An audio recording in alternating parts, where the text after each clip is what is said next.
Santa e abençoada noite, queridos e amados combatentes. Que bom estarmos aqui, né? Mais uma noite.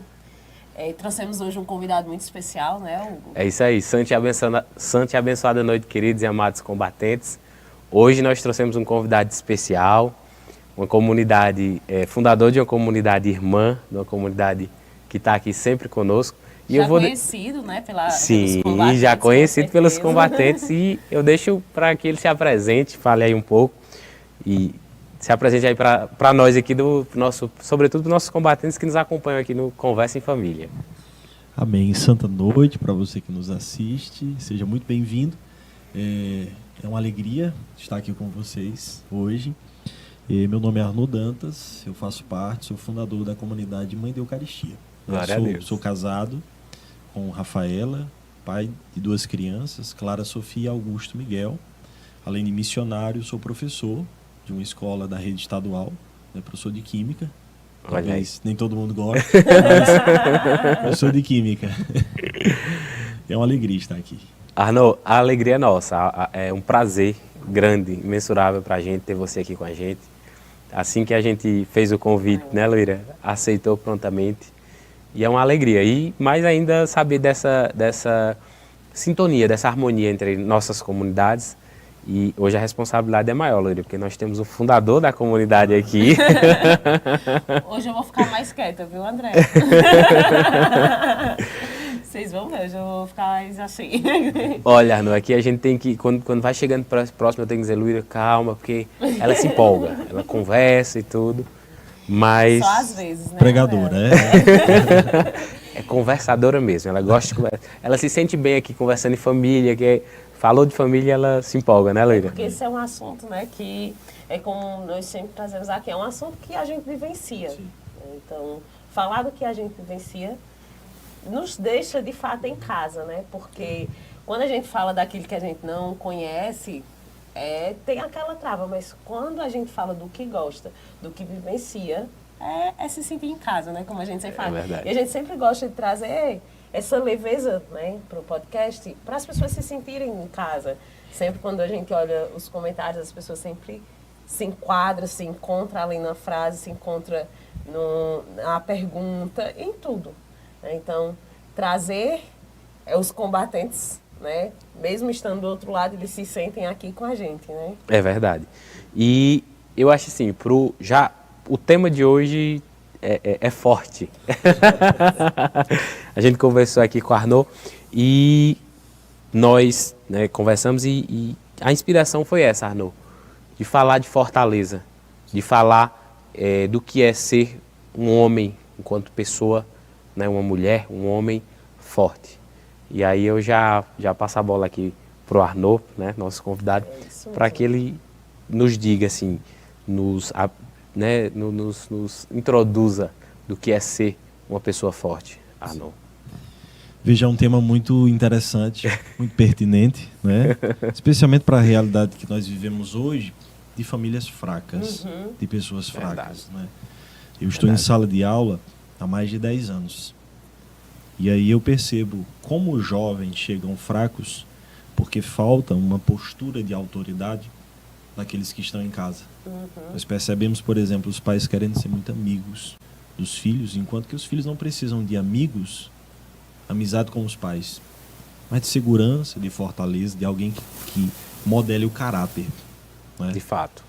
E assim, quando eu tinha 6 anos, eu perdi o meu pai. Isso é um marco importante na minha vida, porque eu me lembro que uma vez eu fiz uma confissão com o Frei Josué, foi aqui no Crato, inclusive, lá no Centro de Expansão. Ele disse assim, eu não vou confessar a ninguém. E o Frei, ele tem uns dons assim muito impressionantes.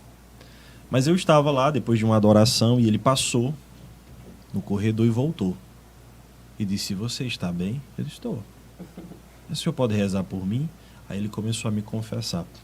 E foi assim, ele colocou as mãos na minha cabeça e fez como Padre Pio.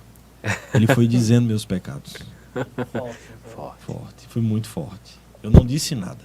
Ele foi dizendo todos. Eu tinha desmaiado lá. Ele só disse assim, você diga se arrepende ou não. Meu Deus. E a primeira coisa que ele disse foi assim, e o seu pai? Ele disse, morreu. Você morreu, eu sei. Mas você sabe por que ele morreu? Eu disse, não. Porque nessa época eu culpava muito Deus pela morte do meu pai. Fiquei só com minha mãe, filho único. E ele disse, é porque Deus queria te fazer uma pessoa forte. Forte. Porque se não fosse, você seria um filhinho do papai. Que forte. Que Então experiência. eu tomei posse daquela palavra, né, quando eu casei, eu já casei em 2013. Porém, uma outra experiência, né, para falar de Fortaleza, foi em 2020, no início da pandemia. Porque assim, eu sempre fui uma pessoa missionária, então era trabalho, missão e casa, né? Sim. Essas 3 coisas. 3 missões. 3 missões. Importantes e que requerem muita responsabilidade, muita fortaleza. Mas eu sentia que eu meio que era muito mais o pregador, o missionário, do que aquele homem forte em casa. Sabe, aquele homem forte em casa, aquele profissional também, assim, bom, sabe? Era como se eu fizesse as outras coisas meio que em segundo plano. Não cumprisse bem o meu dever. Sim. Como pai, aliás, já como pai, também como professor.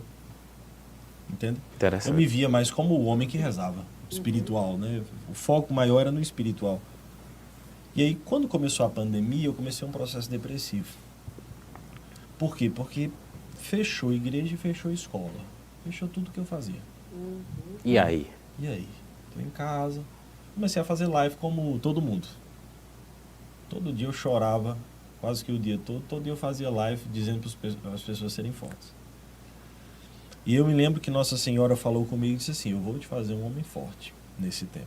Eu comecei a perceber que eu estava começando um processo depressivo. Não foi de uma forma inconsciente. Eu disse, eu estou sentindo algo aqui.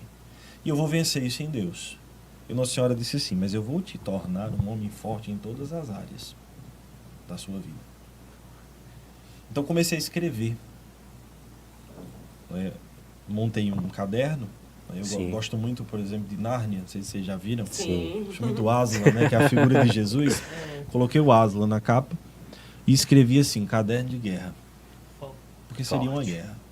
Todo dia eu escrevia alguma coisa e todo dia eu fazia uma proposta para mim mesmo de uma tarefa. Né? Eu já lembrava da experiência dos Sentinelas com o Geraldinho. Interessante. Por mais que eu não tenha participado ativamente, mas a ideia ficou e eu escrevia um roteiro para todos os dias, né, cumprir de tarefas. Você fazia a sua própria tarefa. Isso. Eu fazia, inclusive no Metanoia fala dos isso, Sentinelas, né? justamente, que ele já fala, veio no Sentinelas. Exatamente, né? Propunha tarefas, né, para você fazer. E aí, pronto, eu comecei a organizar a minha vida, começando pela identidade. Quem eu era? Eu não sabia quem eu era de fato. Depois eu fui para a dimensão espiritual, depois a dimensão familiar. Isso tudo, no final, gerou um projeto que hoje eu aplico, que chama Treinamento Caderno de Guerra, que as pessoas podem fazer, inclusive, entrando na minha rede social e tal. Mas no final eu me tornei um homem. Interessante. No final eu me via um homem forte. E aí já entrando nisso, como foi? Né? Quais são as características, digamos assim? Eu percebi que eu, como a maioria dos brasileiros, era uma pessoa que reclamava muito. Não, e assim, Arnaud, me permita... À vontade. Não, é isso, porque ele identificou, né? Ele passou por esse processo, ao final desse processo ele percebeu que se tornou um homem forte. Não, e você, porque você reconhecer seus defeitos Justo. é muito difícil. É um processo de maturidade, de autoconhecimento muito grande. Meu Deus, e coloco maturidade nisso. Sim. Lá em casa a gente trabalha muito isso, porque a gente sabe como é difícil. Isso. Você falando aí sobre reclamar. Lá em casa a gente não reclama, né, Hugo? A gente busca no ao menor passo ali de murmuração, de reclamação, um olha para o outro e você, não é por aí. Reclamação é louvar o diabo. Não vamos fazer isso. Exatamente. A gente fica, não é nem fiscalizando. A gente até comentava isso essa semana, né? Isso. Eu falava para Hugo, dizia, eu não gosto de reclamar, foi a gente falando verdade. assim. Mesmo assim, diante de todo o caos, a gente tenta... A gente tem um temperamento sanguíneo, né? Então você Sim. imagina que... Os dois. Os dois. Olha. Minha irmã, eu já falei aqui, né? Na época do meu puerpério, do meu segundo filho, ela disse, eu não sei como é que vocês conseguem fazer tanta brincadeira no caos que tá aqui. Para tornar mais leve, né? É, Não é a gente brincar, tá- por, né? Isso, Para tornar a coisa exatamente. mais leve. Exatamente. Mas, Arnô, Luíra, vamos pedir pro pessoal compartilhar. Desativa o bate-papo aí, dá o like e compartilha que já começou, Arnô, assim, eu já tô impactado Eu aqui do também. início. Eu sei que hoje vai ser É como a gente demais. fala, né? Às vezes é uma conversa e outras é uma formação. Hoje nós teremos uma formação. Já estamos sendo formados, sem dúvida. Mas continua, Arnô, continua aí. Então, assim, eu identifiquei isso, né? As pessoas reclamam muito. De fato. Você está nos assistindo, você vai dizer, né, concordar comigo. Se você não reclama, você conhece. Não é? Verdade. Porque nós que estamos inseridos no mundo, né, em todas as realidades nós vamos encontrar. E aqui no Nordeste tem uma coisa específica que as pessoas gostam de reclamar. Calor. Calor. Tem gente que puxa conversa. Você nem conhece a pessoa É verdade. e você chega e diz assim, tá calor, né? Conheceu alguém reclamando. É verdade. E o que que acontece? Pessoas fracas reclamam muito. É importante que você entenda isso. É verdade. A reclamação é um indício de fraqueza. Outro indício de fraqueza é a fofoca. Né? Quando você não está vivendo sua vida, porque assim, gente fraca não vive sua vida. É verdade. Verdade. Né? Por que, por exemplo, programas de reality show fazem tanto sucesso ainda no Brasil? Porque eu não sei se vocês sabem, é só no Brasil que faz sucesso. Né? Programas que não vale nem a pena citar o nome, mas em outros países nem existem mais. E aqui existe e faz muito sucesso. Por quê? Porque as pessoas que não estão vivendo suas próprias vidas vão viver a vida dos outros. Dos outros. É verdade. Né? É verdade. E cria um ciclo vicioso de fofoca. De tal forma que é possível que você encontre alguém na rua que lhe pergunte, você assistiu ontem? Tu soube o que aconteceu? É verdade. É verdade. Né? Assim, como uma novela, né? Também. É o primeiro sinal de que não está cuidando bem da sua vida. Exatamente. Então, assim, pessoas fortes, elas cuidam de sua própria vida. Não tem nem tempo de cuidar dos outros. É o que a gente costuma Tem dizer, né, direto lá Luíra? em casa. Não dá para ter tempo. Não dá. Exatamente. Porque você tá cuidando, se você está cuidando bem, está cuidando da sua vida, a gente que é pai, que tem filho, não tem Se tempo. você está fazendo Não sua dá. missão bem feita, Se você está cumprindo né? bem seu propósito, não tem como, né, Arnô? Exatamente. É aquela coisa assim, faz muitos anos que eu não escuto alguém chegar para mim dizendo assim, eu soube que você estava dizendo isso de mim. Faz muito tempo. É verdade. Muito tempo, porque eu não tenho tempo para fazer isso. É verdade. Eu estou tão ocupado e focado naquilo, né, no meu dever Do que de cada verdadeiramente momento, importa. exatamente, no dever de cada dia. Né, as pessoas fortes, elas também cumprem o seu papel social. Isso é importante. Verdade. Porque nós temos, no treinamento eu falo disso, nós temos diversos papéis. Né?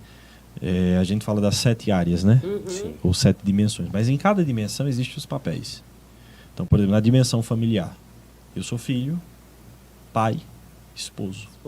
Perfeito. Entende? Eu tenho uma mãe, né? Eu não tenho irmão, então eu tenho uma mãe, eu tenho filhos e eu tenho uma esposa. Então, dentro da minha dimensão familiar, eu já tenho 3 papéis. E em cada papel tem um comportamento. E para certeza. cada papel e para cada comportamento, eu também preciso ter metas De fato. para serem trabalhadas. Né? De fato. Por exemplo, eu anoto toda semana as metas semanais. Mas eu não anoto por anotar, eu anoto baseado no papel social.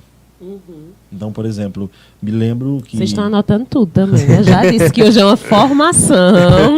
Peguem o caderno e vão anotando, viu? Me lembro, por exemplo, que anotei no meu papel social de esposo, né? Sair com minha esposa. Então Perfeito. era um sábado. Então tive que programar para onde as crianças iam, quem ia ficar com as crianças, para onde nós iríamos, como seria. Tá Verdade. entendendo? E o que acontece? Naquele papel social eu avancei. Arnô, me permita. À vontade. Interessante, isso que você falava. Um dos nossos propósitos esse ano, que a gente percebeu que estava faltando esse cuidado nosso, o nosso dia. De ali pelo menos uma vez Mesmo no a mês. gente tendo um dia em casa, mas a gente precisa que de um não- dia sair. Isso. Para sair, né? Foi o que a gente identificou. Não que a gente não tenha, que tipo, a gente procura botar os meninos para dormir cedo, para que nem que toda noite ali, como a gente sempre falou aqui, Sempre nem que fala seja aqui. comer uma pipoca, Juntos. nós dois juntos estejamos ali conversando e dos mais diversos assuntos. Mas você falava e a gente lembrava aqui. Nós dissemos, não, esse ano nós vamos ter que ter um mês, um dia no mês ali, pelo menos, para a gente sair nós dois, sem as crianças, para ser nosso dia. Esse nosso papel de casado. E a gente até já e trouxe esse alimentar tema ali, né? aqui também, Já trouxe né? até aqui esse tema. Isso, exatamente. E como O quanto é pai, importante, eu né? preciso... Como é que vai ser? Né? É verdade. Como é que vai ser? Eu preciso também ter a relação com os meus filhos Sim. programada. Essa é a questão. A questão de você estabelecer metas e alvos é porque é algo programado. Verdade. Não é um tempo ocioso, você programou aquilo. E também não é o que você faz sempre, é algo diferente. Entende? Ele é um pouco fora da rotina. Por exemplo, eu não preciso colocar como meta semanal que eu vou para o trabalho, porque aquilo ali já acontece. Já vai, né? Né? Já tá. Agora, se eu quero dentro do trabalho, né, enquanto o meu papel social de professor, fazer algo diferente, eu também tenho que programar. Tem que incluir ali. Então, assim, vocês falavam da ordem, né? No caos, assim, dá uma ordem enquanto sanguíneos. Pessoas fortes, elas justamente são ordenadas. Não tem como ser forte se você não tiver ordem. Não tem como. Não tem como. Sim, não. O princípio da fraqueza é o caos. É claro que dentro a ordem ela não existe sempre, ela não é imutável, né? Ela não é constante. A gente vive nesse período de caos e ordem, porque eu gosto de um autor chamado Jordan Peterson, que ele diz assim: a vida é sofrimento. Parece uma visão negativa da vida, mas não é uma visão negativa. É porque a vida, ela não é segura. Não queira segurança, queira Quando força. você tem filhos, principalmente, né? Lá em casa a gente sempre fala isso. Depois das crianças, tudo pode acontecer. Exatamente.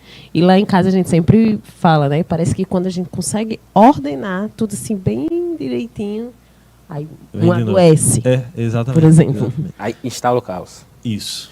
Aí você tem que voltar pra ordem. Aí se for a mãe... Acaba tudo. Então é uma coisa que eu digo, não queira segurança, queira força. Isso.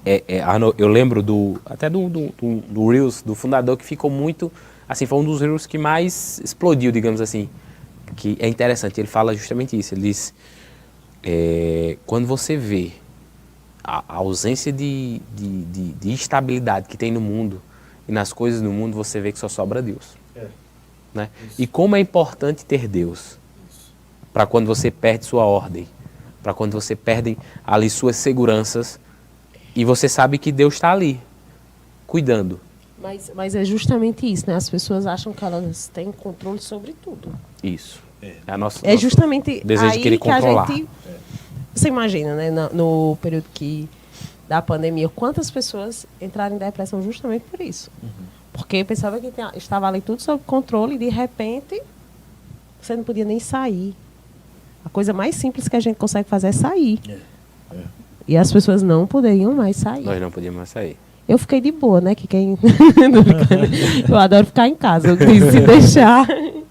Mas, Arno, São José Maria Escrivá, ele diz o seguinte: toda a nossa fortaleza é emprestada. Sim. É verdade. E é verdade, né? É verdade. É uma frase que assim, eu acho fantástica quando ele tratando de fortaleza. Porque quando a gente compreende que nossa fortaleza é emprestada, é porque ela vem de alguém. Sim. E quem nos dá é Deus. É verdade. E você toca num homem muito forte. Né? Um homem do nosso tempo. Não é alguém distante de nós. Santo do cotidiano. Exatamente. E é justamente isso. Ele dizia, né? Que você tem que viver bem as coisas, né, do cotidiano. Cumprir o seu dever a cada hora. Isso. É justamente isso. Eu penso, né? A nossa comunidade, nós temos a Beata Chiara Lutibada, que é baluarte da comunidade, sabe? E uma menina que viveu uma vida normal, de uma forma extraordinária. Eu fantástico, falo muito sobre isso. Assim. Fantástico. Ou seja, você só precisa ser normal. É uma coisa interessante. Né? A gente precisa querer ser normal. É verdade. Mas o que é ser normal? O normal é ser santo. Forte. Entendeu? Porque assim, o anormal é o decair, né? Porque no normal, no que Deus fez normal, quando fez Adão e Eva, era a santidade, que era a coisa mais normal. Mais normal do mundo. Entende? E aí, por causa do pecado, foi desordenando de tal forma que quando nós encontramos uma pessoa virtuosa, a gente se surpreende. Não, isso aí é anormal. Reza demais e... Né? Não é. Isso era para ser o normal. Isso era para ser, né, o o ordinário Isso. geral mesmo. Isso. O extraordinário seria um Padre Pio de Pietrelcina, um São Francisco, né? É verdade. Não, e a gente fala muito aqui justamente isso, que é basicamente essa ideia. No ordinário da vida é que o extraordinário acontece. Isso. Eu falo sempre muito aqui de uma frase do início do Sentinelas. Que essa frase, depois que eu peguei ela assim, eu digo, é isso. Fazer o simples todo dia gera o extraordinário. Sim. Porque às vezes a gente, né, sempre fala aqui, a gente quer algo extraordinário, eu quero ver algo extraordinário, e esquece do simples todo dia. Esquece de fazer o que tem que ser feito todos os dias. Mas eu acho que é justamente isso, por conta da nossa fraqueza. As pessoas entraram num nível que se fragilizaram tanto que se coloca sempre em primeiro lugar. Sim. Né? Exatamente. Como a gente estava falando, São José Maria escreveu, ele diz o quê? Ser útil. Ser né? útil, Ser útil, deixar rastro. Deixar rastro.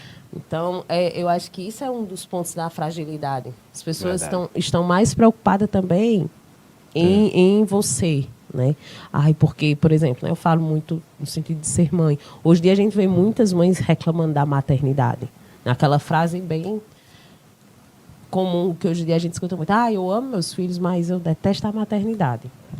Porque você ama o fim, mas o meio não. Isso. Né? Você, lógico que eu amo meus filhos. Mas eu tenho que amar acordar de madrugada, eu tenho que amar ouvir o choro, eu tenho que amar o grito. É prazeroso? Lógico que não. Quem gosta de escutar uma criança chorando. Mas isso é onde eu me torno santa, né? Foi ali que Deus escolheu. É ali que eu vou deixando rastros. Eu sempre gosto de falar lá em casa. Eu gosto de olhar, meu Deus, se eu morresse hoje, qual era a imagem que eu teria deixado ali para os meus filhos, né, para o meu esposo? Esses dias, Laísa escutou... Laísa é Gleica, é porque eu chamo ela de Laísa, é minha irmã. Ela escutou a frase na live de Debinha e da Alvanir, né? Ela falava que a mulher virtuosa, a casa da mulher virtuosa é um pedaço do céu. Aí ela mandou para mim, né? Eu lembrei de tu na hora, falando comigo. Porque a gente tem que buscar trazer esse céu, né, para a nossa casa, para a nossa família. Então, eu acho que quando a gente perde essa visão do sacrifício, também é onde a gente começa a se tornar fraco, frágil. Porque a gente se coloca sempre em primeiro lugar, e não é isso. Isso. Eu penso também que o imaginário, nosso imaginário, ele foi muito deformado né, pela cultura. Sim. Pelo que nós assistimos, pelo que nós lemos, pelo que nós ouvimos. De tal forma que Hollywood nos presenteou com super-homens, mulheres maravilhas, né? E quando nós olhamos para aquela realidade, nós nos percebemos muito distantes daquilo. Nós queremos aquilo. Nós queremos uma vida extraordinária, né? Sim. Sem dor.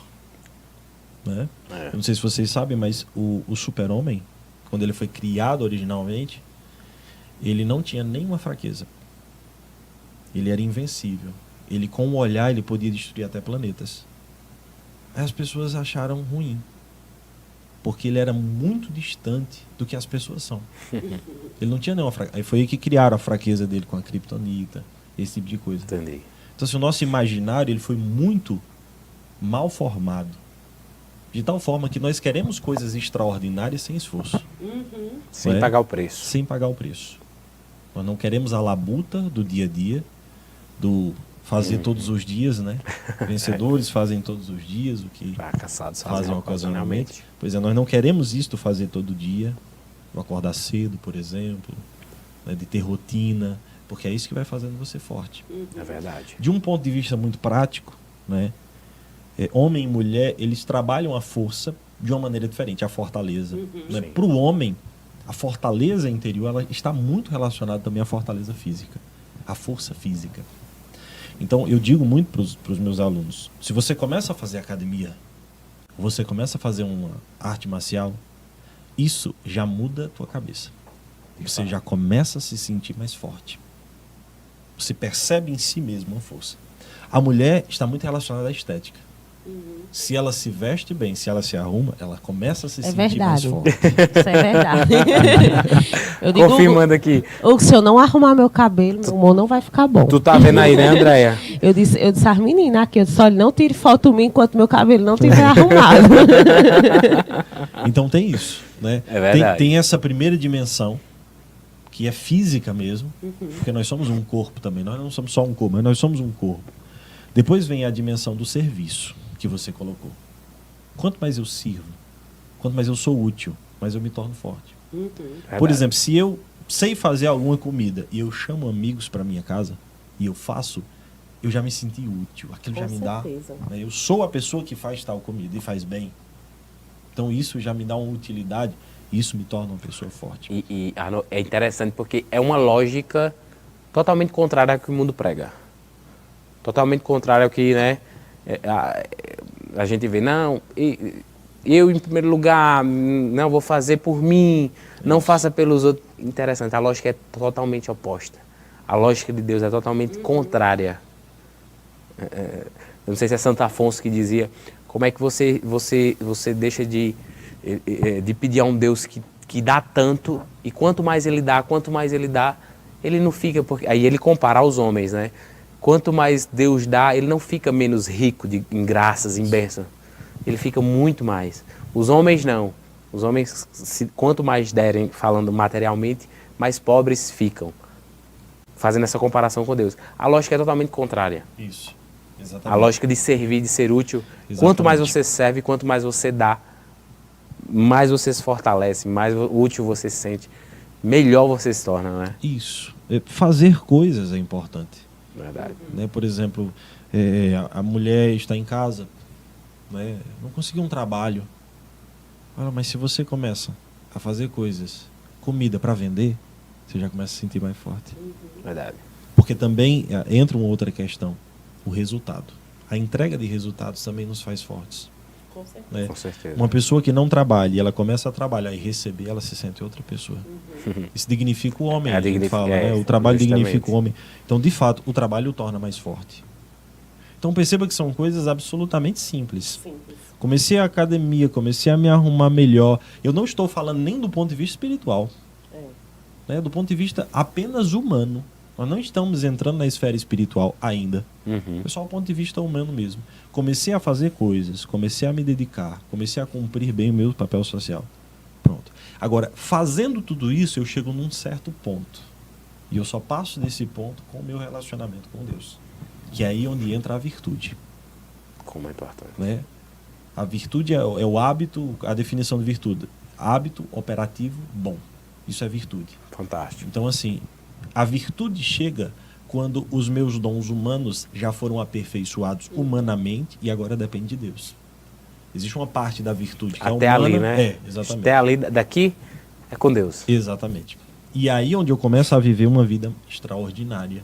E aí onde a gente vai observar os santos, né, que viveram uma vida como a Beata Chiara Lutbadeno, que ela teve leucemia, morreu aos 18 anos.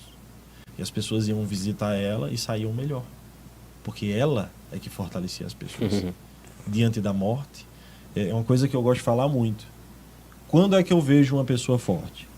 Quando ele se confronta com a morte. Fantástico. Segura, Erno. Vamos compartilhar. Vai lá, Loira. O que é que lembra? Gente, tá maravilhoso. Eu tenho certeza que vocês têm muitas pessoas que precisam ouvir isso. Né? Dá o like, né? Como a gente falou, né? Hoje está sendo uma formação. Então, não deixem de compartilhar. Compartilhe com seus amigos, com familiares, nos grupos. Pode compartilhar aqui. A parte do like é contigo. E aí você vai desativar o bate-papo, vai dar o like, vai fortalecer aí o canal da nossa comunidade, porque hoje a conversa está muito, muito boa, Arno. E vai falar? Não, eu ia falar assim, porque a gente está tão acostumado, né, com essa questão de fraqueza também, que às vezes a gente esquece de repassar isso para os filhos. Tanto que você vê hoje quantas... Você já pode ver a fraqueza, né, nas crianças. Lá em casa, eu digo direto a Hugo, para a mãe, eu ainda acabo sendo um pouco rígida. Minha sogra que diz, Luíra não tem moleza, não. Não vão pensando que Luíra não deixa os meninos fazerem o que querem, não. Por quê? Lógico, a mãe quer fazer o que os filhos querem. Quem é a mãe que quer ver chorando, se rasgando, aquilo tudo, né? Mas eu amo eles e eu quero que eles se tornem fortes e santos, né? Então, isso me faz dar os nãos, isso me faz Caio levanta, eu quero isso. Não, você não vai ter isso. Entendeu? Bento chega das coisas simples. Bento não quer almoçar. Meu filho, pois uma pena, porque você só vai almoçar. Agora você não vai comer outra coisa. Eu quero leite, eu quero isso. Não vai. Entendeu? Aí você já vai começando. São coisas simples, como a gente está falando. Exatamente. Entendeu? Porque quando eu estou ali ensinando a ele que as coisas têm hora, lá ali na frente ele vai saber que coisas maiores têm hora para acontecer. Aquela coisa grande que ele quer conquistar, aquele sonho grande, vai ter a hora de acontecer, não é quando ele quer. Quando eu dou um não a ele, ele vai aprender a dar não também. Né?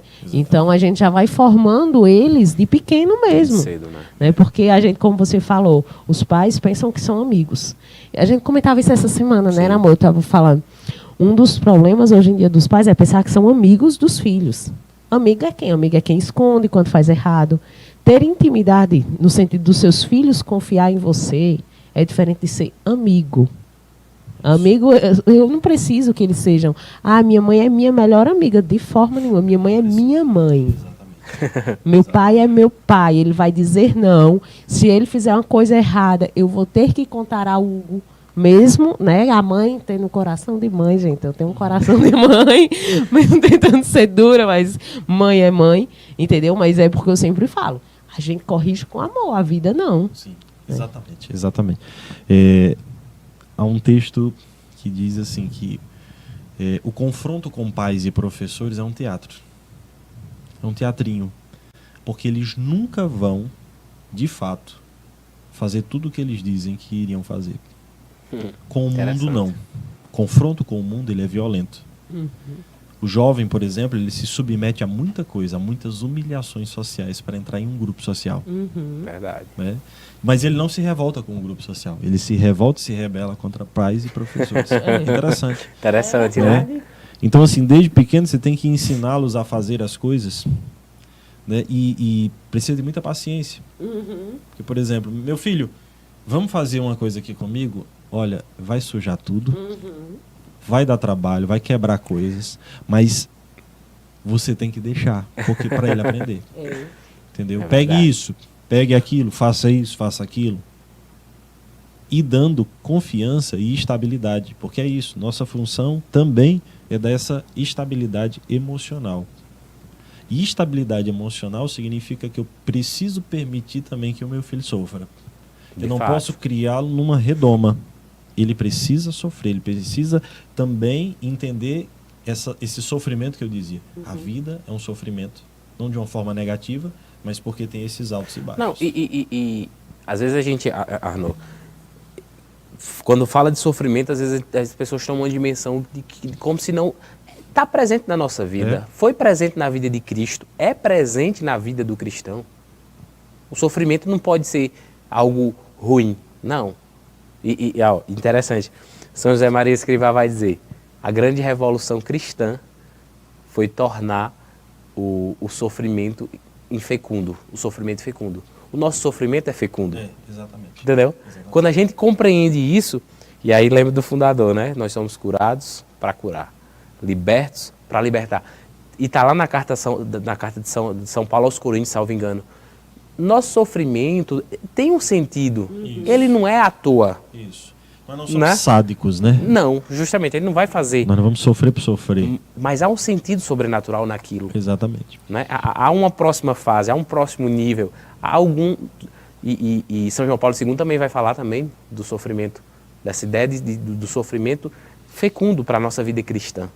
Né? Esses dias, olhando no Insta, aí eu vi uma página... Outras pessoas compartilhando, pedindo pix, de uma mulher que, com 7 filhos, o esposo morreu. O mais velho, 11 anos, e o mais novo, quantos meses? Eu não me recordo, eu sei que era meses. E o esposo morreu. E eu partilhando com o curso, meu Deus, se você não tiver Deus nesse momento. Isso. E ela, quando postou para falar que ele tinha falecido, né? Ela colocou: Deus me deu, Deus tirou. Louvado seja o nome do Senhor. É uma canção muito forte. E ela colocava, né? Eu tive a certeza que fui amada e agora é viver um dia de cada vez. E depois colocou a passagem justamente do livro São José Maria Escrivá, né? Falando que a vida, né? Para a gente começa ali, na eternidade. Sim. Então, essa encontrou sentido. Não é fácil, exatamente. Lógico. Que você até ia falar da morte, né? É aí onde eu percebo a força de uma pessoa. É diante da morte. Ou da proximidade da sua, ou da perda de alguém querido. Porque é justamente aí, né? Por exemplo, existe a crise, a chamada crise da meia-idade, que é onde as pessoas mais se suicidam. Porque elas olham para trás e dizem assim: o que foi que eu fiz da minha vida? E elas olham para frente e elas percebem que a morte está chegando. É ali por volta dos 40, 40 e poucos, crise da meia-idade, elas percebem: a morte está mais próxima de mim. E eu olho para trás e talvez não goste do que eu tenha feito com a minha vida até então. Muita gente acaba com sua vida nesse período. Entendeu? Porque não consegue lidar bem com a morte. Então, assim, quando eu consigo enxergar na morte a possibilidade para algo maior, quando eu consigo ver sentido naquilo ali, me lembra a história de Viktor Frankl, que é um logoterapeuta, e ele se submeteu, né? Não porque queria, claro, aos campos de concentração nazistas. E aí, quando ele saiu, qual era o sonho dele? Era chegar em casa, encontrar sua esposa, seu pai, sua mãe. Sua família. Sua família. E quando ele entrou na casa, não tinha ninguém, porque todos morreram. Todos tinham morrido. E ali ele pensou em acabar com a sua própria vida, mas ele disse: se eu estou aqui é porque existe um propósito. Entendeu? É alguém que pegou a ideia da morte, né?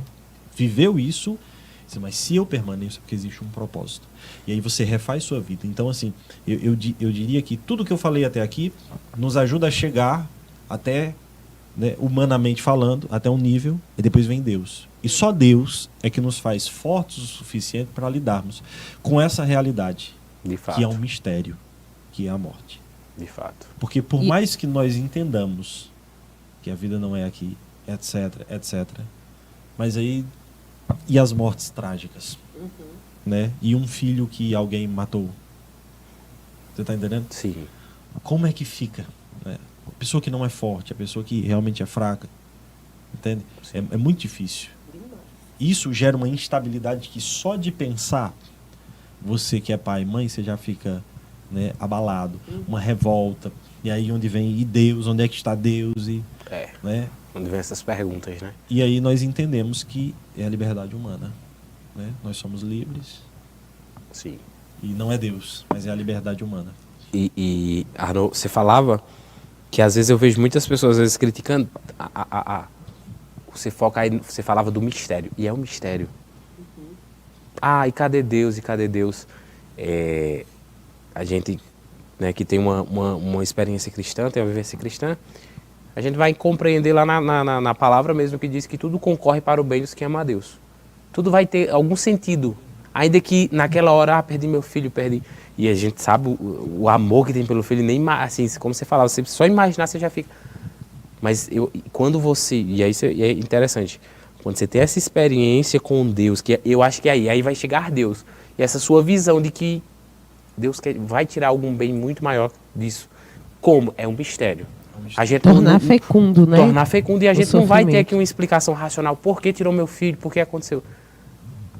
Algum bem maior vai sair disso. Para você, seja para sua família, vai sair. Isso. E eu acho que aí você vai revelar fé também. Exato. Nesses momentos mais desafiadores. Nós temos uma crise, que é a crise da tentativa de entender o sofrimento. Eu gosto muito de um autor que ele diz assim, né? O maior sofrimento não é o sofrimento em si, é o sofrimento criado na imaginação. Então, assim, o sofrimento vem para todo mundo, mas aí eu começo. Por que comigo? Eu ia falar isso. Por que está acontecendo comigo? Ou então eu quero começar a entender o sofrimento. Existem sofrimentos que não são possíveis de ser entendidos. Pensa no sofrimento de Jó. Não há como entender aquilo. Como é que um homem perde tudo, né? Sim. Até tem pessoas que leem o livro de Jó e levantam questionamentos. Como é que Deus faz isso? Né? Permite isso? Mas que Deus é esse? Verdade. Sabe? E não entendem, né? Então, o sofrimento, eu gosto de uma metáfora que eu uso na comunidade, que é o seguinte: você imagina, você tem uma janela, de um lado, a casa, do outro lado você tem uma janela de vidro. E alguém lança uma pedra, a pedra é o sofrimento. Se você abriu a primeira, abriu a segunda, a pedra vai passar, que é o sofrimento, vai ter um tempo do sofrimento dentro da casa e ela vai sair. Agora, se você fecha a janela, as duas, a pedra vai passar, quebrar a janela, causar mais dor e vai permanecer lá dentro e vai durar mais. Ou seja, quando eu não permito que o sofrimento seja fecundo, ele dura muito mais tempo dentro do meu coração. Existem desertos, né? Que é como o povo de Deus, eles deviam ter saído do deserto em 40 dias. Eles passaram 40 anos girando ali. Ou seja, o sofrimento do deserto deveria durar 40 dias apenas. Eram 200 quilômetros. Passavam em 40 dias. Mas por quê? Eles prolongaram aquele sofrimento, questionando Deus, reclamando, murmurando. Verdade. Entendeu? Prolongou. Então, quando eu murmuro, quando eu reclamo, eu estou prolongando. Né? Então, assim, pessoas fracas e pessoas fortes sofrem. Mas eu costumo dizer que a pessoa fraca, ela transforma um vento em uma tempestade. E a pessoa forte, a tempestade em um vento. Você falava aí, né? Eu lembro, eu já trouxe até essa frase de um texto que eu li no Insta. Minha mãe que perdeu um filho, e ela colocava a frase, né? Você dizia: por que comigo? Ela disse, eu passei a dizer, e por que não comigo? Entendeu? Porque quem sou eu, né, para não passar por diversos sofrimentos, né, por diversas situações. Porque a gente às vezes se acha tão, né, alto que, por que está acontecendo comigo? Sim. Né, sendo que a pergunta deve ser, por que não comigo? Sim. A gente sempre conversa lá em casa, Arnaud, quando a gente passa. E interessante, nós estamos vivendo o período do deserto e a gente passa pelos desertos. É muito interessante essa visão espiritual quando a gente tem. E a gente, né, vivendo esse deserto, e eu sempre, na minha conversa com Deus, e até conversando com o Luiz também, dizia, a gente não pode reclamar. E quando você olha ao redor, Arnaud, você vê sofrimentos tão maiores do que você passa. Sim. Realidades tão mais desafiadoras do que a sua, que você diz assim, não tem sentido. É verdade. Por que eu vou? Não vou. Não é por aqui o caminho. Entendeu? Eu ouvi uma história, e eu não tenho certeza, né, da veracidade, mas quem me contou, né, eu acredito que seja verdade. Aquele programa Direção Espiritual do Padre Fábio, né, e o Padre Fábio, eu não sei se ainda faz, mas fazia na quarta-feira, na comunidade de Canção Nova. Sim. As pessoas ligavam para falar com o padre e ele fazia os aconselhamentos, né? E ele ligou uma mãe, chorando, e contou a história. E disse: padre, estávamos eu, meu esposo, nosso filho pequeno, na festa do padroeiro. Terminou a missa, fomos para a quermesse. Estavam vendendo bebida. E alguém, bebendo, se exaltou, puxou uma arma e atirou. Pegou no meu filho morreu. E eu queria saber o que eu faço. Não consigo mais viver. E o padre Fábio começou a chorar ao vivo. Ele não sabia o que dizer. Ele só chorou. Chorou.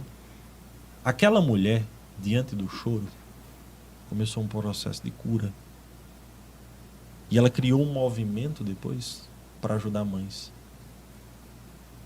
a orar pelos seus filhos. Entendeu? Ou seja, depois daquilo, ela viu um propósito.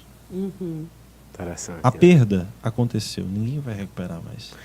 Mas é aquele mães que oram pelos filhos? Eu acredito que sim. Que eu já vi, assim, já na Canção Nova, né? Tem livro. Tem livro, tem tudo, justamente. Isso, tornou-se um movimento, né? Interessante. Eu ouvi essa história e eu achei muito forte. Demais. Muito forte mesmo. Muito forte. E veja que interessante, o mistério aí, né?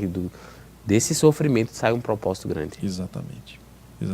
E Arnaud, você falava do Padre Fábio, e eu me lembrava dessa frase dele, e eu só me lembro que eu anotei, e foi no período da pandemia, ali no iniciozinho de 2020, né, aqueles questionamentos, essa pandemia, E essa frase dele eu anotei num dos meus cadernos e nunca mais eu esqueci essa frase.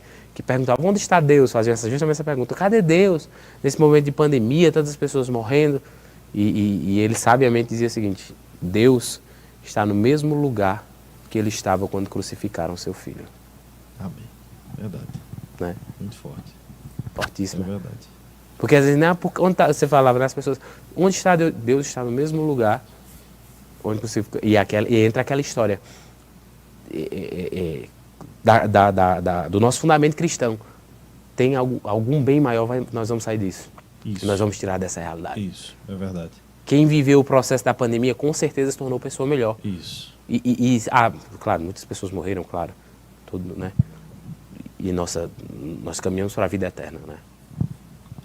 Isso é verdade. Eu me recordo, assim, que em 2021, né, depois que eu já tinha vivido todo esse processo, né, do meu caderno de guerra e tal, nós tivemos Covid. Foi na mesma época que Geraldinho, Débora, o pessoal da missão teve aqui também.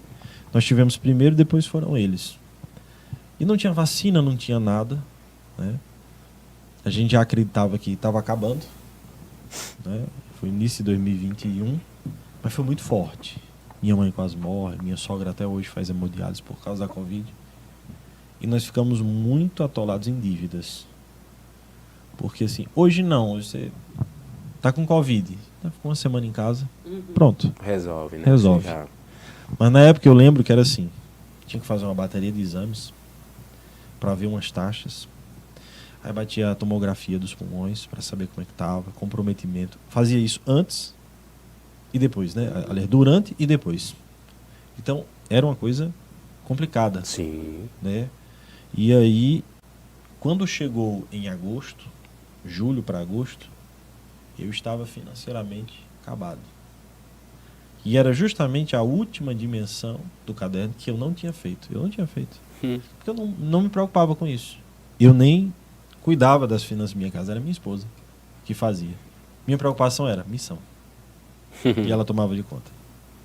E aí eu me vi naquilo, com muitas dívidas, o carro quebrou, um absurdo para consertar o carro. E o que acontece? Quando eu juntei o quanto entrava e o quanto saía, estava eu com dívida e saindo mais do que entrava. Você imagina, hein? Então ali eu percebi, agora eu preciso ser forte aqui. É aí onde entra justamente, eu tenho que ser um homem de verdade. Eu tenho que colocar dinheiro em casa. Fui procurar fazer outras coisas. Retomando essa questão da fortaleza, né? Sim, sim. Retomando essa questão da fortaleza.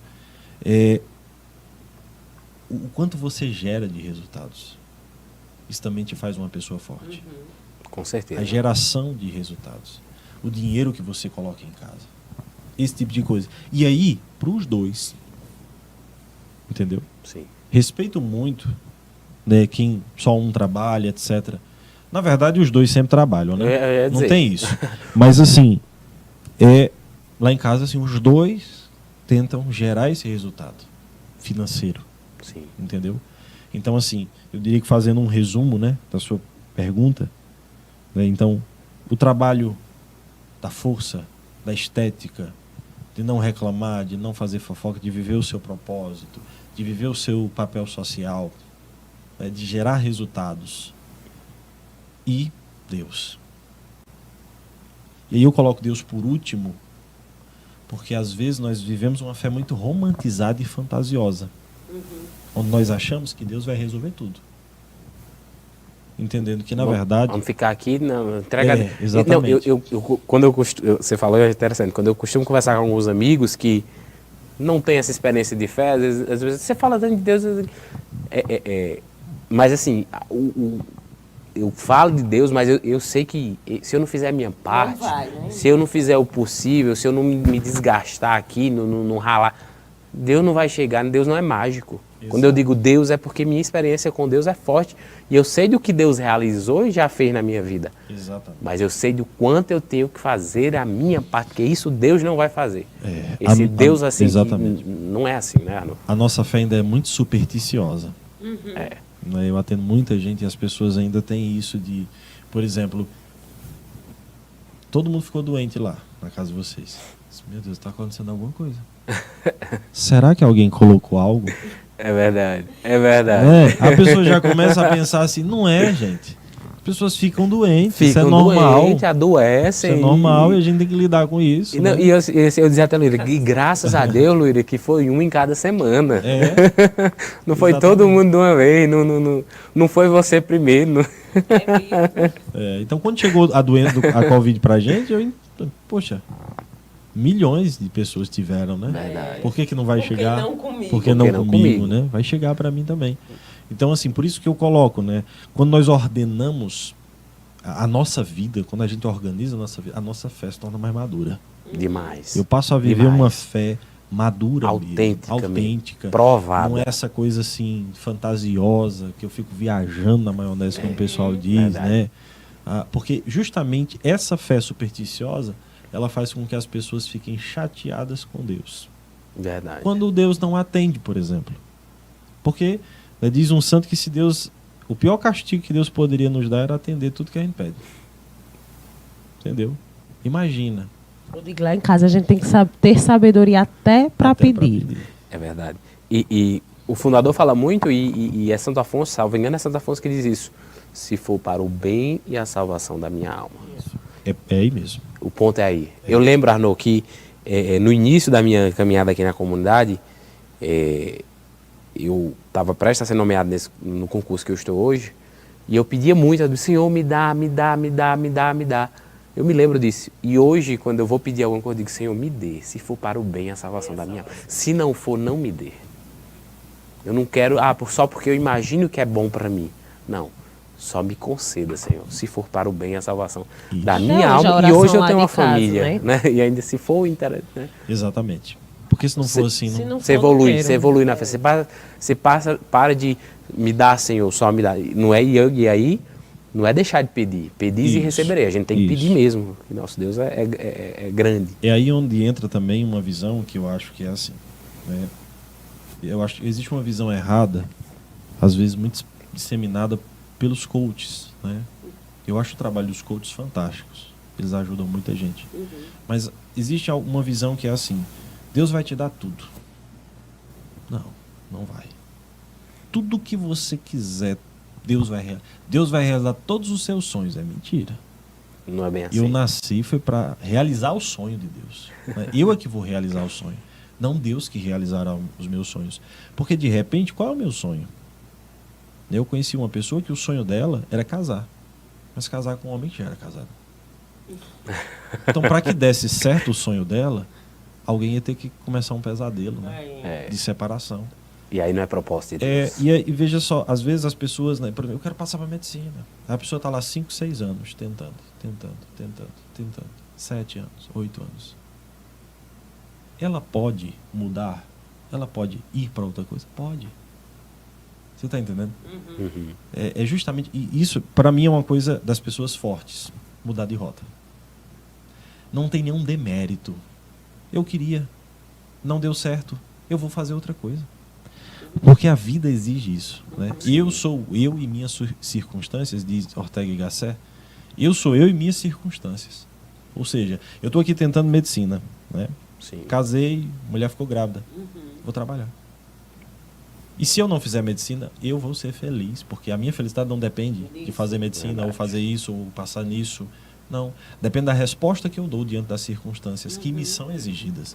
É isso que uma pessoa forte faz. Ela dá a resposta certa diante das circunstâncias que existem. A resposta. É verdade. Eu fico brincando, né? O Hugo ainda estuda para concursos. Tu já pensou se tu coloca toda a tua energia, toda a tua força nisso, né? Foca aqui nisso, tu passa e morre, e aí? Se eu for para a vida Tu eterna, adora, né, André? Se eu for para a glória, Andréia, já Luíra, tu sabe, né, André, que eu não posso deixar passar nada. Eu tô curada, não tô não? Tá bom, mas eu falo brincando, mas é verdade, porque imagine só se você, porque a gente vê muito, eu não estou dizendo que você não tem que se desgastar naquele propósito, porque lá em casa a gente sabe o quanto a gente se desgasta nos propósitos que nós temos, entendeu? Mas não é só isso, como você falava agora. É assim, eu dizer que não é ser medíocre, então. Justamente. Então pronto, então eu vou desistir. De tudo, não é. Mas Não você é tem bem que assim, entender né? que talvez existam coisas que não vai acontecer na sua vida. é essa coisa. Tudo que você quiser e você se esforçar, você vai conseguir. Talvez não. É a música da Xuxa. Talvez não. Entendeu? É. Porque existem pessoas que passam a vida toda se esforçando e não conseguem certas coisas. Focado em algumas coisas. E eu acho, Arno, que aí esse mudar de rota, esse dizer assim, opa, não, será que é isso mesmo? Ou traçar uma rota. É você se abandonar nos braços de Deus. É porque vem da sua intimidade com Deus. Sim. Né? Porque esse discernimento para dizer isso aqui, será se isso é para mim? Eu estou há tanto tempo aqui. Exato. Porque às vezes você falando assim, às vezes a pessoa pode pensar, não, será se é para eu desistir? Não. Tem coisa que requer tempo. Tem coisa que mesmo, requer né? tempo. A gente não tá falando tem coisa que não é de só 2, de 3 tempo, anos, né? Exato. Nós não estamos falando só de tempo, estamos falando de tempo e circunstâncias. E circunstâncias, exatamente. justamente. A vida pede uma resposta. Justamente. Naquele momento. Né? Lá em casa a gente fala direto. Quantas vezes nós já mudamos, né? Nossos planos, né? Plano. O fundador até fala muito, plano é base, né? O plano é para te tirar do canto e te dar uma direção. Das coisas mais mas simples você às vezes maiores. faz ajuste nos seus planos, você muda seus planos. Exatamente. Né? Exatamente. Eu penso assim, né? Existem coisas que são impossíveis. Né? Por exemplo, hoje, se eu quiser ser um nadador olímpico, eu não consigo, porque nem nadar eu sei. Também não. Então, por mais que eu me esforce, eu não vou conseguir. Se eu quiser ser, por exemplo, um astronauta, também não vou. Porque não é só querer. Você está entendendo? Sim, tem sim, coisas sim. que realmente são impossíveis. E isso é ter maturidade. E interessante, tem coisas que não é para você. Tem Por coisas ser que não é nadador pra olímpico você. não é para você Exato. hoje, na sua idade, na sua realidade. Eu posso Né? tentar, eu posso aprender, melhorar, mas nadador Né? olímpico não. Entendeu? Ser jogador de futebol para mim hoje.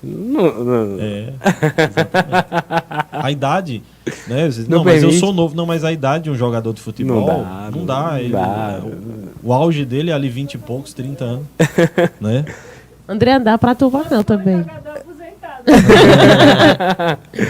Será que o talento vem em algo dos meninos, hein? Mas é verdade isso. A gente tem que ter maturidade justamente nisso. É. Lá em casa a gente já mudou, como eu falei, a rota várias vezes. E tá tudo bem. Entendeu? Justamente. E Porque- nenhum demérito, como o Arno falava, nenhum Justamente. fracasso, nenhum problema por isso. Justamente. Porque nós entendemos que não era para nós, não era esse o plano. É, né? às vezes você fica batendo a cabeça por orgulho. Por orgulho. Por orgulho. Verdade. Você Não, Sentou, não vai, né? vou. Não é. Não era isso. Mas, Arno, já caminhando, a conversa está muito boa, né? Mas já André caminhando não tá aqui... nem olhando o relógio. André nem disse nada hoje, viu? A conversa está ótima. Mas já caminhando assim para o nosso encerramento, e qual o efeito prático? Né? A gente falou aqui da fortaleza e tudo. Qual o efeito prático dessa fortaleza na família? Como ela, eu diria, como ela reflete ali na família, na casa, na paternidade, no ser esposo, no ser filho? Sim. Qual é esse efeito prático? Arno? Você diria? percebe que a pessoa forte ela se torna um modelo de referência. Em qualquer lugar. Então, no trabalho. Quem é que eu vou conversar no meu trabalho? Fulano. Não é porque fulano é da igreja. Tem que entender isso. É porque fulano é forte. Eu já percebi. Dá resultado. Dá resultado. É forte. Tem a palavra É certa alguém ali na hora sóbrio. certa também, né? É alguém sóbrio, sábio, sabe o que diz e faz na sua própria vida. Dá resultados. Na família também. Você é sempre a pessoa procurada nos momentos mais difíceis. E você percebe os seus filhos entendendo, né? Quando o filho tem algum medo e percebe o pai ou a mãe ali presente, nesse sentido de ser forte, pronto, ele se acalma. Tá tranquilo. Verdade. Não é? Verdade. Então, eu penso assim, né, de uma forma prática. O homem, por exemplo, que a gente percebe que a figura masculina talvez hoje seja a figura mais abalada no mundo moderno, porque quando você abala o homem, você abala a estrutura da família toda. Com certeza. Né? Uma coisa que não é muito dita é que você casou, você vai ter um filho, você não vai poder ter relação com sua esposa por um período, você vai ter que Verdade. aguentar firme, você não vai adulterar, você vai ter que se manter constante por um período, depois tem outro período. Verdade. Talvez ela enfrente um puerpério muito difícil, desenvolva uma depressão, e você tem que ser forte. Você não vai sair com os amigos para ir beber nesses momentos, você tem que estar lá, À noite você vai acordar e vai pegar a criança também. Ou seja, você vai ser homem. Basicamente isso. Basicamente então eu isso. percebo isso.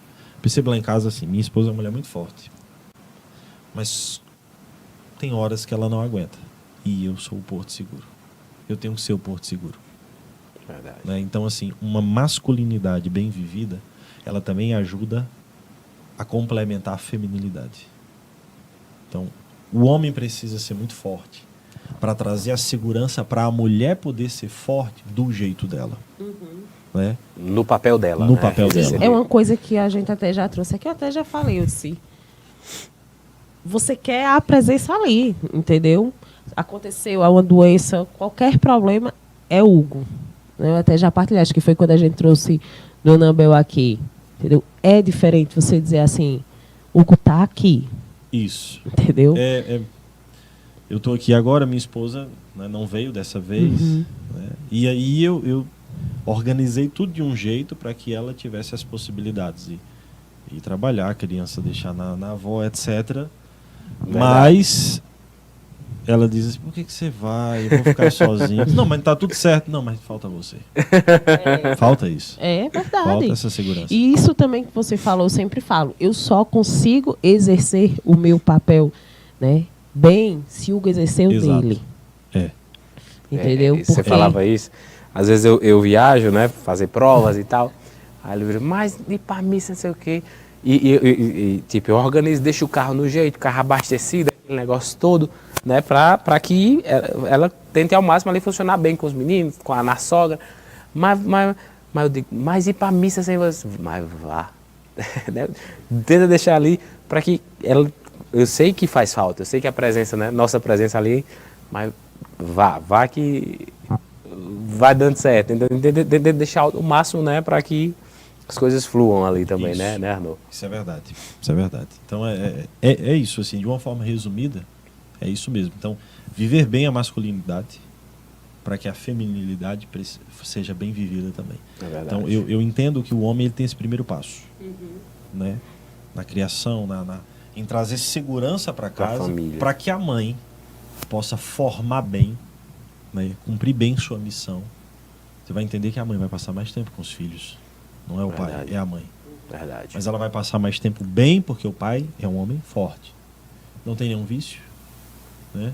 Não está se acabando em bebida, em droga.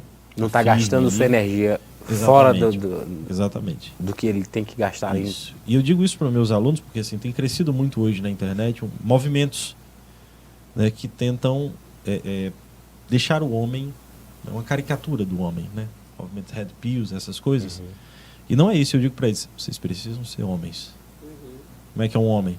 É o provedor de afeto e o provedor financeiro. Tem homem que acha que é só dinheiro. Só dinheiro. Mas eu faço tudo, eu trago tudo. Eu já boto dinheiro em casa, né? Tá reclamando de quê? Né? Tem um irmão que é fundador de uma comunidade também, chama-se Eduardo Badu. E eu vi no Instagram dele, ele trabalha com a esposa dele, justamente aquelas 5 linguagens do amor. Você já ouviu falar? Sim. Ele está dando acho que é um curso, 5 linguagens do amor. Que é isso. Né? Às vezes é o presente, às vezes é o toque. Precisa disso, tempo de qualidade. E aí o homem forte... Atos de serviço. Exato. A mulher também. Eleva a sua força e os filhos serão fortes. É verdade. Não tem jeito. Pai forte. Então assim, por que essas crianças, essa nova geração fraca... É porque a geração um pouco mais antiga já viu fraca. É verdade, a gente conversa muito isso lá em casa. Porque é coisa assim, tudo que a gente faz, eles repetem. É incrível, assim, hoje uma coisa besta, não foi lá em casa? Sim. Eu fez assim, tu tá fazendo, mas sabe que os meninos vão fazer e tu vai reclamar. Eu fechei a boca, Bento fez do mesmo jeito. Não foi não, amor? Assim. Coisa assim, besta, assim, do dia a dia, brincando lá em casa. É verdade. É interessante que o homem precisa estar do lado do pai, porque o pai afirma a masculinidade do filho, mas o pai, interessante, ele afirma também a feminilidade da filha. Né? Então, o pai que amou muito sua filha, que foi muito carinhoso, e a tratou como uma princesa, ela provavelmente vai ser uma mulher forte. E ela não vai querer qualquer um também. Ela não vai querer qualquer Não um. vai não. Exatamente. O nível dela de escolha tá Ela bem, foi amada. Tá bem, Justamente. ela foi amada. Ela não precisa. E é justamente isso que a gente vê tanto, né? As pessoas, por não serem amadas, acabam procurando qualquer tipo de E amor. aceitando qualquer coisa. Aceitando qualquer coisa. Justamente. Então, eu vi, assim, um texto esses dias de uma mulher que tinha muitos filhos e só uma menina, né? Ela falava que tinha tantos para ensinar a ser cavalheiros e uma para ensinar a ser princesa. É totalmente diferente a lei. Eu achei interessante, Arnô, ver em seu Instagram.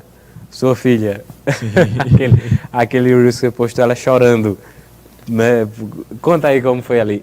A gente tava no retiro de carnaval, né, e ela tava com uma amiguinha lá.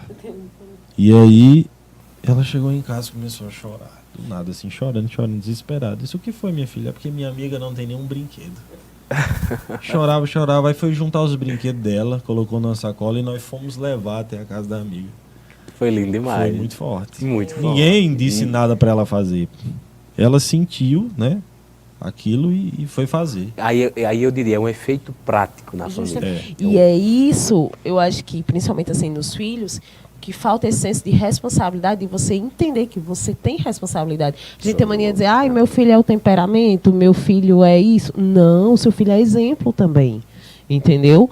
Lógico, tem o temperamento, tem a personalidade, mas nós estamos moldando eles. Entendeu? O que eles são responsabilidade nossa. Que eles serão, entendeu? Eu tenho responsabilidade sobre aquelas almas. E eu acho que isso foi muito esquecido. Nesse sentido que não, porque ele é assim, nasceu assim e vai morrer assim, né? Então, eu acho que por a gente esquecer, a gente está gerando filhos fracos. Exato. A geração passada foi uma geração forte. Ela era uma geração forte porque não teve muito acesso a muitas coisas, sofreu. Aí essa geração teve filhos e disse assim, eu não vou deixar meus filhos passarem pelo que eu passei. E esse foi o erro. Esse foi o grande erro. Não tinha acesso a isso, não tinha acesso àquilo, agora o filho tem acesso a tudo. Não passou pela dor do sofrimento, de alguns sofrimentos. Uhum. E não adianta dizer para jovem, criança, porque na minha época não tinha isso. Mas ele não vive essa experiência. Na época dele tem. É verdade. Entendeu? Então é justamente isso. Mas é o que dizem, né? Uma geração forte gera uma geração fraca. Uma geração fraca gera uma geração Serão forte. mais fortes. É isso. Eu fico brincando lá em casa. Os meninos não vão ter essa de... eu não consigo acordar às 5 horas da manhã e tomar banho gelado. Já tomam tudo banho gelado lá em casa. E é isso, né? É isso, né? Luíra, tu sabe, né, Vanderleia? Vanderleia, pega aí, por favor. Ficou aí na outra sala. O livro. Mas eu quero dizer que hoje você conversou mais do que eu. É porque